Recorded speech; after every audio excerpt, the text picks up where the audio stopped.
আসসালামু আলাইকুম। ফখরুল ইসলাম আলমগীর কি বিএনপি করে? বিএনপি কি বাংলাদেশের জনগণের জন্য রাজনীতি করে? বিএনপি কি তার নিজের দলের রাজনীতি করে? প্রশ্নগুলো অত্যন্ত সাদাসিধে স্বাভাবিক মনে হলেও এর উত্তরগুলো খুঁজতে হলে বেশ জটিলতায় পড়তে হবে আপনাকে। ফখরুল ইসলাম আলমগীর বিএনপির এক অংশের সৌন্দর্যপূর্ণ হোক বা সৌন্দর্যের প্রতীক হোক, দলের আদর্শিক শিক্ষিত ধীর স্থির একজন ঠান্ডা মেজাজের মানুষ যেই হোক না কেন, বিতর্ক কিন্তু তার পিছনে খুব কম নয়,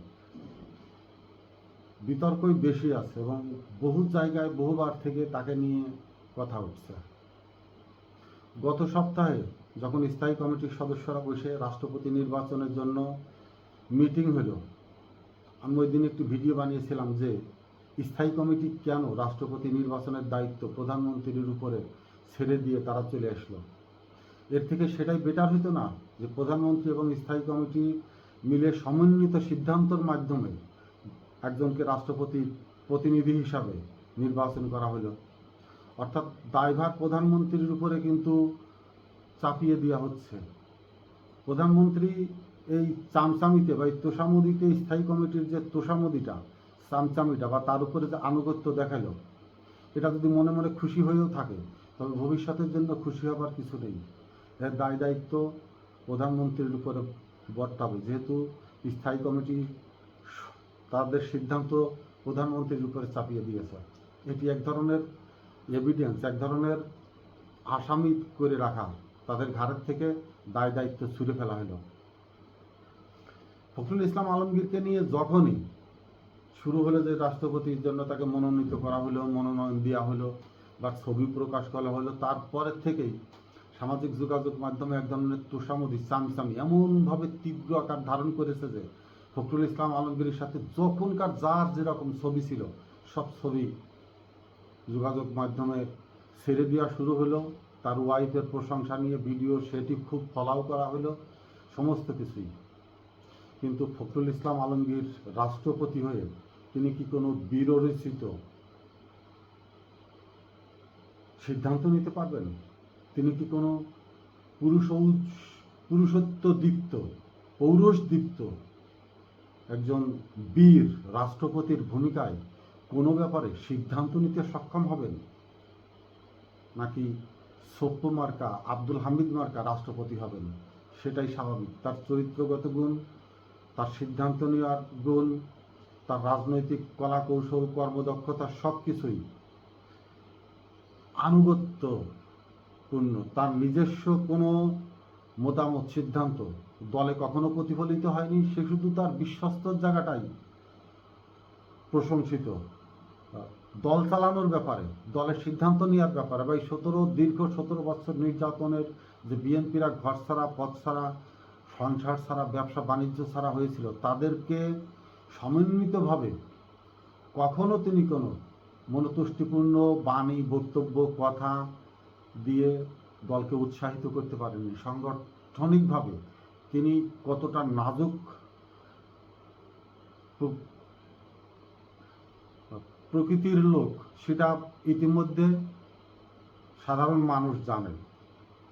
তার মেয়ে সমারোহ যে কে জামাই কি, এই নিয়ে যেভাবে চামচামি শুরু হয়ে গেছে, এতে মনে হচ্ছে নির্বাচন অলরেডি হয়ে গেছে বা ফখরুল ইসলাম আলমগীর রাষ্ট্রপতি হয়ে গেছে। হ্যাঁ, এক হিসাবে সেটাই। জনপ্রতিনিধিরা বা সংসদ সদস্যরা যদি তাদের মতামতে অনুযায়ী নির্বাচন ভোট না দিতে পারেন, সেই 74 সালের শেখ মুজিবের করা আইন, দলের বাইরে, সিদ্ধান্তের বাইরে অন্য প্রার্থীকে ভোট দিতে পারবেন না, তাহলে ভোটের কি প্রয়োজন ছিল? এই নাটক করার, যে প্রার্থী দেওয়া, সিইসির সাথে বৈঠক, তাদের আবার মনোনয়ন জমা দেওয়া, যাচাই বাছাই, কিসের যাচাই বাছাই, কেন? কোনো কিছুই তো দরকার নেই। সংসদীয় কমিটির প্রধানমন্ত্রীকে দিচ্ছে, প্রধানমন্ত্রী একজনের নাম ঘোষণা করে দিল, সেটাই চূড়ান্ত। ভোটের কেন এই আয়োজন, কেন এই যে যদি কোনো টাকা খরচ হয় রাষ্ট্রীয় কোষ থেকে, কারণটা কি? এটার কারণও তো একটি দরকার আছে, যে ভোটের যে কারণ, ভোট কাকে দিবে সেটা তো চূড়ান্ত সিদ্ধান্ত হয়ে গেছে, একজনের নাম চূড়ান্ত সিদ্ধান্ত হয়ে গেছে, তিনি রাষ্ট্রপতি। ভোটে তো সংসদ সদস্যদের এদিক ওদিক করার কোনো সুযোগ নেই। তাহলে সাধারণ মানুষ বা চামি তেলেসমাতি তেল বাজরা ধরে নিয়েছে ফখরুল ইসলাম আলমগীর রাষ্ট্রপতি, এবং তাকে নিয়ে প্রশংসায় পঞ্চমুখ হয়ে পড়েছে একটি বড় অংশ। এখন আমি ভিডিওর ভিতরে ঢুকব। গোর বলেন, ত্রিবেদী বলেন, যে যাই দৌড়াদৌড়ি করুক না কেন, যে যাই বলুক না কেন, কিন্তু এর পিছনে কি কাজ করেছে? সার্জিও গোর বাংলাদেশে আসলে আমি একটা ভিডিও করেছিলাম যে সার্জিও গোর বাংলাদেশে কার গোর খুঁজতে এসেছেন, তার যথার্থতা যতটুকুন আমার বলা ছিল, বাকিটাকে বুঝেছে কে বোঝে নাই। কেউ কেউ আবার ভিডিও বানিয়েছিল যে ডক্টর ইউনূস তাকে লবিং করে দেশে নিয়ে এসে তাকে রাষ্ট্রপতি বানানোর জন্য সুপারিশ করতে। বাস্তবমুখী লজিক থাকবে কথার ভিতরে। আমেরিকানরা দক্ষিণ এশিয়ার রাজনীতিকে পাকাপোক্তভাবে স্থায়ী করতে ভারতের কোনো বিকল্প নেই। চীন, পাকিস্তান বা অন্য যেসব রাষ্ট্র আছে যাদের দিয়ে দক্ষিণ এশিয়ার ভূ রাজনৈতিক মাঠকে নিয়ন্ত্রণ করবে, তার ভিতরে দৃশ্যত শক্তিশালী ভারত। ভারতকে আমেরিকা কোনোভাবেই হাতছাড়া করবে না। সেই ভারতকে দিয়ে দক্ষিণ এশিয়ার রাজনীতিকে পরিপূর্ণতায় বাস্তবায়িত করতে হলে এই বাংলাদেশকে দরকার তাদের। যখনই ডক্টর মোহাম্মদ ইউনূস অস্থায়ী অন্তর্বর্তীকালীন সরকারের প্রধান হলো, তখন কিন্তু বাংলাদেশের চলনের পথ পুরা ইউটার্ন নিয়ে ঘুরে গেল, চীন, পাকিস্তান, তুরস্কের দিকে চলে গেল। ভারতের থেকে বাইরে এসে আরেকটি বৃত্তের ভিতরে আরেকটি রাজনৈতিক পরিক্রমাশীলতা তৈরি করে ফেলল ডক্টর ইউনূসের চিন্তা ভাবনা বা তার কলাকৌশলের ভিতর দিয়ে। আমেরিকা সেটাকে ভালো চোখে দেখেনি। ভালো চোখে দেখেনি বলেই ডক্টর ইউনূসকে অস্থিতিশীল রাখতেই বিএনপি ব্যবহৃত হয়েছে নিশ্চিত, সন্দেহ নেই, কোনো সন্দেহ নেই। এবং সেই বিএনপি ক্ষমতা আসার পিছনেও যাদের কলকাঠি আছে তারা ইউনূসের শুভাকাঙ্ক্ষী হবেন না, এটাই নিয়ম, চিরচারিত নিয়ম। এখন সার্জিও গোর, ভারত, জয়শঙ্কর বলেন বা রণধীর বলেন, যার যে কথাই বলেন না কেন, সবাই একাট্টাভাবে ওই সময় দৌড়াদৌড়িবার লেগেছিল এই জন্য যেন রাষ্ট্রপতি ডক্টর ইউনূসকে না করা হয়। কাকে করা হয়? তারাই এই চিন্তনের ভিতরে নামটি ঢুকিয়ে দিয়েছে, সেটা হলো মির্জা ফখরুল ইসলাম আলমগীর। অর্থাৎ ডক্টর ইউনূস হলে বাংলাদেশকে নিয়ন্ত্রণে আনতে ভারতের হয়ে আমেরিকার যে শক্তি প্রয়োগ করতে হতো, তার থেকে মাত্র ন্যূনতম শক্তি 100 ভাগের 1 ভাগ শক্তি প্রয়োগেই ফখরুল ইসলাম আলমগীরকে তাদের পক্ষে কথা বলানো সম্ভব হবে। ডক্টর ইউনূসকে দিয়ে যেটা করা সম্ভব হবে না, তার 100 ভাগের 1 ভাগ ব্যবহার করলেই ফখরুল ইসলাম আলমগীরকে দিয়ে সেটা সফলকাম হওয়া যাবে। ফখরুল ইসলাম আলমগীর সেই ব্যক্তি যিনি রাষ্ট্রপতি হয়ে একক কোনো সিদ্ধান্ত তো দূরের কথা, সভ্য বলেন, হামিদ সাহেব বলেন, যারা যাই করে গেছে না, তার থেকেও আরও এতটা পৌরোহিত্যহীন রাষ্ট্রপতি হবেন যে তিনি শুধুমাত্র এআই প্রযুক্তির যে ভূমিকা, তার বাইরে করার কিচ্ছু নেই তার। এবং তিনি কলম ধরেও বসে থাকবেন প্রধানমন্ত্রীর টেলিফোন ধরে, এইটা কি কি হবে, কি করবে। এত একটি সিদ্ধান্তহীন ব্যক্তি বা এতটা কি বলবো, এটা মানে পোষ্য মানার যে ভৃত্যের রাষ্ট্রপতি পদটা যে কলঙ্কিত করার জন্য এনাদের মতো ব্যক্তিত্বরা যথেষ্ট। অর্থাৎ এরা এতটা পোষ্যতা, মানে সংক্ষেপে বলা যায় যে কুকুর যেমন পায়ের কাছে বসে জুতা চাটে, ঠিক সেম, এর বাইরে কোনো কিছু আমি ফখরুল ইসলাম আলমগীর সাহেবকে নিয়ে বলতে পারবো না। যদিও তিনি রাষ্ট্রপতি হবেন, আমি জানি না রাষ্ট্রপতি নিয়ে এই ধরনের কথা বলা ঠিক কিনা। কিন্তু আমেরিকা সার্জিও গোর যদি আমেরিকার হয়ে আসতো তাহলে আমেরিকা ঘুরে আসতেন। তিনি কিন্তু ভারতের থেকেই চলে আসছিলেন, ভারতের রাজনৈতিক ব্যক্তিবর্গরাই তাকে পাঠিয়েছিলেন। আর এর আগে মাঠ যতটা ক্লিয়ার করার দরকার দীনেশ ত্রিবেদী ততটা আগাছা পরিষ্কার করে রেখেছিল। সার্জিও গোর এসে ত্রিবেদীর যে দৌড়াদৌড়ি, এটার চূড়ান্ত রূপই ছিল, অনেকে বলছেন শেখ হাসিনাকে দেশে ফিরানো। শেখ হাসিনাকে দেশে ফিরানোর পথকে স্মুথলি করবার জন্যই ফখরুল ইসলাম আলমগীর রাষ্ট্রপতি। যদি ডক্টর মোহাম্মদ ইউনূস হতেন পৌরোহিত্য একটা সিংহের শাবকের মতো ওই রাষ্ট্রপতির চেয়ারে বসে থাকতেন, যার মাথায় থাকতো সিংহের তাজ, সিংহের কেশর, তাহলে শেখ হাসিনাকে দেশে ফিরে আসা বা আওয়ামী লীগের রাজনীতিতে উঠে আসার জন্য বেশ প্রতিবন্ধকতার সৃষ্টি হতো। কিন্তু এই সব জায়গাকে দুর্বল করতেই ডক্টর ইউনূসকে রাষ্ট্রপতি থেকে দূরে ঠেলে রাখা হলো এবং ফখরুল ইসলাম আলমগীরকে একটি নতজানু শির দ্বারার মানুষকে রাষ্ট্রপতি পদে অলঙ্কৃত করা হবে, যা বাংলাদেশে যাবৎকালীন যত রাষ্ট্রপতি হয়েছে তার থেকে সবচেয়ে দুর্বল একজন পুরুষ মানুষ রাষ্ট্রপতি হবে, যা চরিত্র বা যার পৌরুষদীপ্ত সিদ্ধান্ত একটা নারীর থেকেও অনেকটা অধস্তন। তো সেটার কথা বলছিলাম, যারা তেল মারছেন বা সাবাসী দিচ্ছেন, বাহবা দিচ্ছেন, এর যে প্রতিঘাত আসবে সেই প্রতিঘাতটা সহ্য করবার জন্য নিজেরা প্রস্তুত থাকতে হবে। অর্থাৎ বিএনপি যে নিজস্ব ঘরোয়া রাজনীতির ভিতরে নাই, এসব সিদ্ধান্ত আস্তে আস্তে আরও মানুষের বিবেককে জানিয়ে দিচ্ছে যে বিএনপি মূলত দলের রাজনীতি করছে না দেশের রাজনীতি করছে, নাকি অন্য কোনো ভূমিকায় শুধু রাষ্ট্রকে রাজনৈতিক শিষ্টাচারিতার ভিতরে রেখে পরিচালনার যে পদ্ধতিগত কার্যসিদ্ধি সেটা পরিচালনা করে যাচ্ছে। এর ভিতরে অনেক কিছু হতে যাচ্ছে। মির্জা ফখরুল ইসলাম আলমগীর কখনোই জুলাইয়ের আন্দোলন 24শে জুলাইয়ের আন্দোলনকে সেই সম উচ্চতায় দৃষ্টিতে দেখেনি, কখনো দেখবে না। বিএনপি করেন আর যাই করেন না কেন, যে যেখানেই থাক না কেন, 24শে আন্দোলনের পরে মানুষের যে মুভমেন্ট, রাজনৈতিক প্রেক্ষাপট নিয়ে যে জ্ঞাতসারে আসার একটি দৃষ্টিভঙ্গি পরিবর্তন হয়েছে, বিএনপি সেটা কতটুকুন বুঝতে পেরেছে আমার সম্ভব যে না, খুব একটা বুঝতে পারেনি। তাদের অনুধাবনে নাই যে গণ অভ্যুত্থানের পরে মানুষের চিন্তা চেতনায় আমূল পরিবর্তন এসেছে এবং নূতন একটি ভয়াবহ তেজস্বিতাপূর্ণ যুব শক্তি তৈরি হয়েছে, যারা ওই জুলাই আগস্টের আন্দোলনকে ধারণ করে এবং যাদের স্বপ্ন জুলাইয়ের আন্দোলনের যে অভিপ্রায় ছিল, তাদের ভিতরে যে স্বপ্ন ছিল রাজনীতি নিয়ে, রাষ্ট্রকে নিয়ে, সেই জায়গাটা বিএনপি শক্তপোক্তভাবে কোনো সিদ্ধান্তই নিতে পারেনি।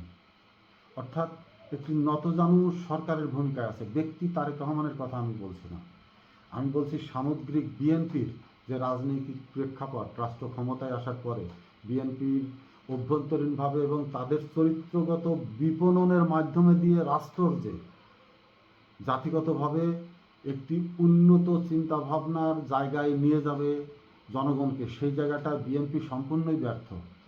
বিএনপি একটা ধারার ভিতরে, একটা কুয়ার ভিতরে ঘুরপাক খাচ্ছে, একটা আবর্তের ভিতরে ঘূর্ণিঝড়ে পরিণত হয়েছে। যে ঘূর্ণিঝড় কখন কোন দিক দিয়ে পরিচালিত হবে এবং সেটা ধ্বংসের মুখে পড়বে একমাত্র ভবিষ্যৎ সময়ই বলে দেবে। সেই প্রজন্ম তৈরি হচ্ছে। সিদ্ধান্ত ভুল হইতে পারে, ভুল থাকতে পারে, কিন্তু সেই ভুলকে শুধরে ওঠার মতো একজন মানুষ শক্তিশালী, মানবিক শক্তিশালী, মনস্থির শক্তিশালী চিন্তা চেতনা এবং বাগ্মিতায়, বাকপটু থেকে শুরু করে তার উপস্থিত চিন্তা ভাবনাকে জনগণের ভিতরে একেবারে সার্ভ করা, ঘুমন্ত জনগণকে কিভাবে জাগিয়ে তুলতে হয়, সেই ধরনের স্বপ্নবাজ নেতা বিএনপি ভিতরে কেন তৈরি হচ্ছেন আমি জানি না। বিএনপি কেন আবার ঘরোয়া রাজনীতির ভিতরে, ঘরোয়া গোল টেবিলের ভিতরে আবদ্ধ হয়ে গেল, এই তোষামতির রাজনীতির ভিতরে ঢুকে গেল আমি জানি না। যে যেখানে পারছে শুধু নিজেরটা ধরে রাখার জন্য তোষামদিতে এতটা ব্যতিব্যস্ত যে তারা যে ক্ষমতায় যাওয়ার পরে দেশের মানুষের জন্য কিছুটা করার প্রয়োজন ছিল, সেই জায়গায় মোটেই নাই, কেউ নাই। কোনো নেতা নেত্রী, সংসদ সদস্য, মন্ত্রী বলেন, সবাই যার যার জায়গায় চুপচাপ বসে আছেন তারেক রহমানের মুখের দিক তাকিয়ে।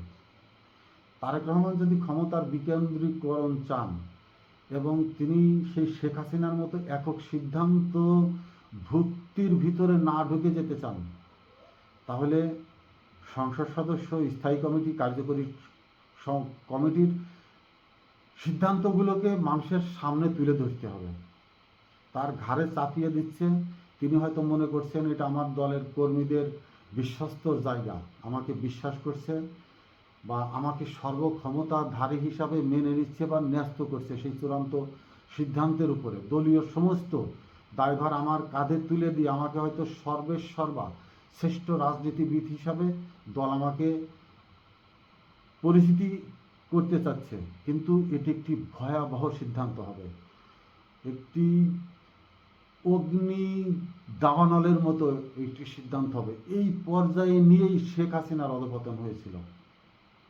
কিন্তু এখানে প্রধানমন্ত্রীর উচিত হবে কোনো সিদ্ধান্তই এককভাবে কাঁধে তুলে না নিয়ে যে কোনো ব্যাপারে কার্যকরী কমিটির মিটিং ডাকতে হবে, স্থায়ী কমিটির মিটিং ডাকতে হবে, চূড়ান্ত যে বিএনপির যেসব সিদ্ধান্ত নেবার মতো একেবারে সর্বোচ্চ শক্তিশালী যেসব কমিটিগুলো আছে তাদেরকে নিয়ে মিটিং ডাকতে হবে এবং সেটা প্রকাশ্যে, সেই মিটিংয়ের সিদ্ধান্ত প্রকাশ্যে জনগণকে জানাতে হবে, অবগতি করতে হবে, মানুষ যেন জানে এটা দলীয় সিদ্ধান্ত। তাহলে সেটার প্রতি জনগণের একটি শক্তির জায়গা তৈরি হবে।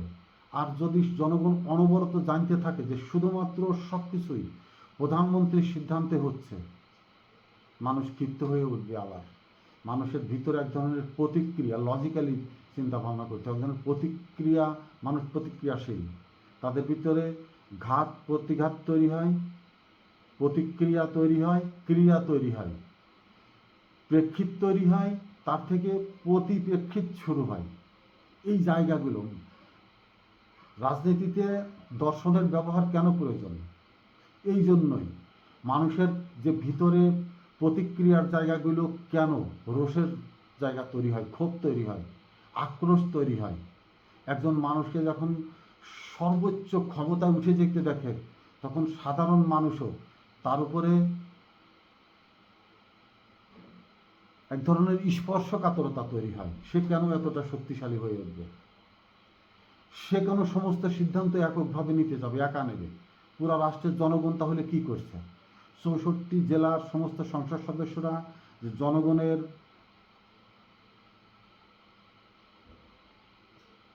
কি বলবো, এটা জনগণের মতের ইচ্ছাকে বহন করেই সংসদে বসেছে, তাদের ভূমিকাকে তাহলে ওই পর্যন্তই শেষ, শুধু সংসদ সদস্য নির্বাচিত হওয়া পর্যন্তই শেষ, বাকি তার কোনো সিদ্ধান্ত নেওয়ার ক্ষমতা থাকলো না। এই জায়গাটা মানুষের বড় ধরনের একটি চাপা ক্ষোভের সৃষ্টি হয়।